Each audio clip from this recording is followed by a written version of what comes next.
Halo, kembali lagi dengan saya Irianto Petrus Binsardo. Ini adalah vlog tentang bincang-bincang saya yang mungkin pertama ya. Mudah-mudahan banyak yang melihat.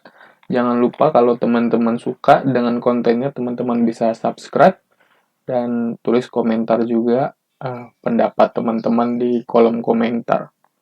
Jadi saat ini itu kondisinya adalah banyak orang melihat bahwa nilai atau jumlah kasus yang ada di Indonesia dibilangnya adalah bentuk dari endorse.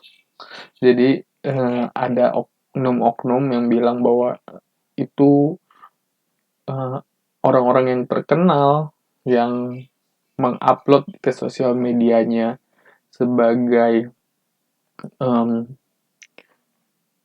sedang dalam keadaan tidak sehat gitu ya, dalam kondisi terpapar dibilang di endorse. Nah, jadi apakah ini adalah sesuatu yang logik atau tidak? Nah, itu kan pertanyaannya. Jadi banyak orang mulai berpikir atau berpendapat bahwa pandemi ini adalah bisnis gitu ya. Jadi mungkin karena mendengar berita ada yang menggunakan apa namanya alat deteksi yang bekas gitu ya, atau mungkin dibilang flu doang tapi di COVID kan ya sebutannya adalah di COVID kan. Jadi apakah ini adalah suatu bisnis atau tidak? Nah, ini mulai menggelitik saya karena latar belakang saya juga bisnis. Jadi kita mungkin akan berusaha menjawab apakah ini bentuk dari bisnis ya, nilai orang-orang yang terpapar ini apakah bentuk dari bisnis dan bagaimana kita harus memahaminya ya. Nah, karena itu kita harus mulai dulu nih dari definisi bisnis itu sendiri. Jadi kalau menurut saya, bisnis itu ada tiga mungkin syaratnya ya. Ada organization, artinya sekumpulan orang dengan eh, berbagai role atau tindakan yang dilakukan, namun sebagai organisasi mereka suatu kesatuan ya, memiliki role uh, yang berbeda-beda dalam satu sinkronisasi. Mungkin itu yang pertama. Yang kedua, yang paling jelas adalah profit. Yang dikejar dari suatu bisnis adalah profitability. Mungkin ada yang bilang NGO atau organisasi non-profit itu bisnis atau bukan? Sebenarnya mereka juga mencari profit ya, cuman perbedaannya adalah NGO atau perusahaan-perusahaan non-nirlaba ya sebutannya mungkin. Itu keuntungannya tidak bisa diambil oleh pemilik saham. Jadi mereka tetap harus untung karena uangnya akan diputar lagi untuk kegiatan operasional berikutnya. Nah, kemudian yang ketiga tentu ada bidang atau industri yang dikerjakan. Jadi bisnis itu mungkin kalau kita lihat ada yang bisnisnya jual beli rumah, properti ya. Ada yang bisnisnya um, di perkebunan dan lain-lain. Itu mungkin tiga syarat utama ya, bisa dibilang bisnis menurut saya. Nah, jadi kalau kita bicara mungkin sebelum kita masuk ke dari pandemi sendiri, kita ambil contoh eh, dalam suatu bencana alam, gitu ya, dalam suatu bencana alam, pasti ada korban-korban yang mohon maaf pasti akan dirugikan ya.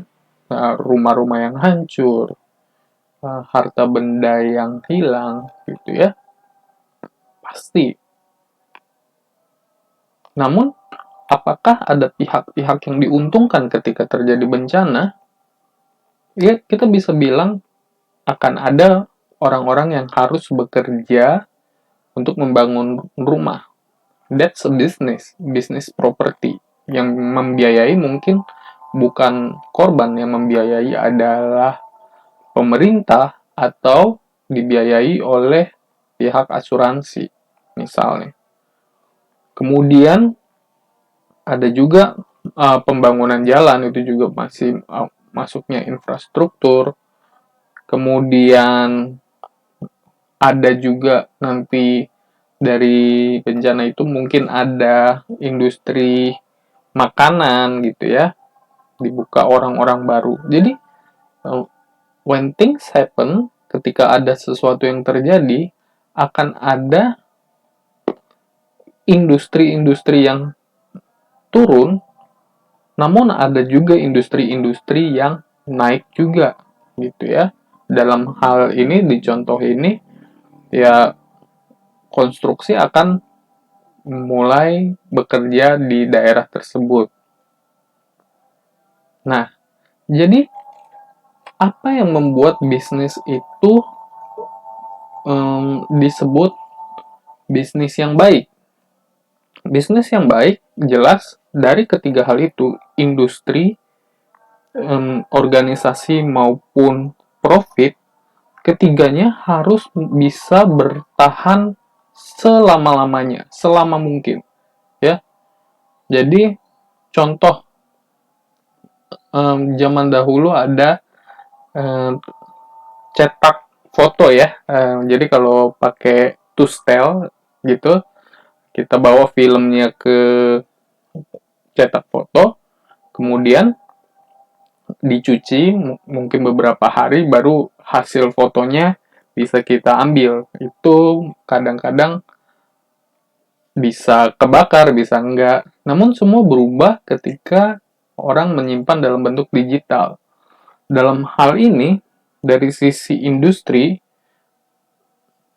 orang yang mencetak foto mungkin secara industri sudah hilang. Kenapa? Karena trennya bergeser dari cetak foto jadi digital.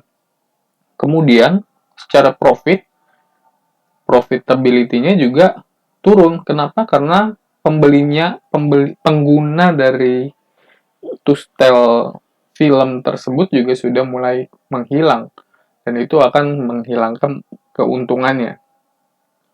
Nah, jadi itu sustainability sangat penting atau keberlanjutan.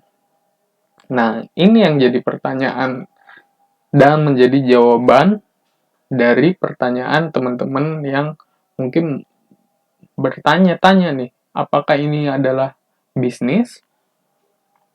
Nah, kalau saya bilang, COVID-nya sendiri bukan bisnis, tapi jelas ada industri-industri yang mengalami keuntungan ketika kejadian ini terjadi, yaitu industri kesehatan maupun industri farmasi. Pertanyaannya adalah sustainability yang ini tadi. Ketika ada orang-orang ya, ada orang-orang yang bilang kalau ini adalah hoax, jumlah yang terpapar itu hoax, bahayanya tidak seberbahaya itu gitu ya. Bisa jadi orang-orang tersebut mungkin menyalahkan bahwa ada industri-industri yang tidak ingin pandemi ini berakhir gitu ya, dan terus menyebarkan hoax bahwa pandemi masih ada. Tapi pertanyaannya, apakah itu sustainable gitu? Karena kalau kita lihat, siapa yang diuntungkan ketika banyak orang percaya dengan ini ya, sebutannya apa itu? Dengan hoax-hoax ini yang bilang COVID ini konspirasi dan lain-lain. Karena semakin banyak jumlah pasien, akan semakin banyak jumlah yang datang ke rumah sakit melebihi yang mampu ditampung, itu akan menyebabkan banyak hal bagi rumah sakit. Kekurangan tenaga medis, kelelahan, juga resiko terpapar juga oleh tenaga medisnya. Dan pada akhirnya, mereka akan mengeluarkan biaya lebih, karena ketika tenaga medisnya sakit, mereka tetap harus membayar meskipun tenaga medisnya tidak bekerja, misalnya contoh yang pertama. Contoh yang kedua, misalnya, karena jumlah pasien yang membludak tidak dapat menangani dengan sebaik-baiknya, kemudian terjadi kesalahan dan viral, itu akan menjadi masalah bagi mereka. Misalnya, orang tersebut melakukan ini ya, melaporkan ke proses hukum, akan ada biaya-biaya dan tentu akan mengikis keuntungan dari industri tersebut. Jadi saya rasa itu tidak sustainable dan mungkin orang-orang yang punya uang cukup banyak, cukup besar untuk membuat sebuah rumah sakit, sebuah klinik, pasti tahu benar bahwa mereka tidak bisa bertahan dengan kalaupun misalnya hoax tersebut benar ya, konspirasi itu benar. Mereka tidak bisa bertahan dengan cost yang semakin lama semakin meningkat. Jadi siapa yang diuntungkan dengan teori konspirasi tersebut? Sebenarnya itu yang menjadi pertanyaan. No, bukan siapa yang diuntungkan oleh karena pandemi, karena kita sudah tahu siapa yang diuntungkan oleh pandemi ini. Dan to be sustainable, supaya lebih sustainable, justru mereka ingin pandemi ini terus pandemi ini cepat berlalu gitu ya, dan vaksinasi terus dilaksanakan terus gitu, karena cost bagi mereka sangat tinggi gitu ketika hal ini berlangsung terus-menerus. Ekonom jelas inginnya pandemi cepat selesai. Kesehatan, jelas mereka ingin pandemi lebih cepat selesai, karena resiko mereka paling tinggi dan mereka juga mengeluarkan cost yang sangat besar. Ingat, ketika pemerintah membayarkan rumah sakit, belum tentu loh mereka langsung dapat uangnya, karena mereka juga harus mendahulukan kadang-kadang. Cash flow mereka juga dipertaruhkan dalam pandemi ini.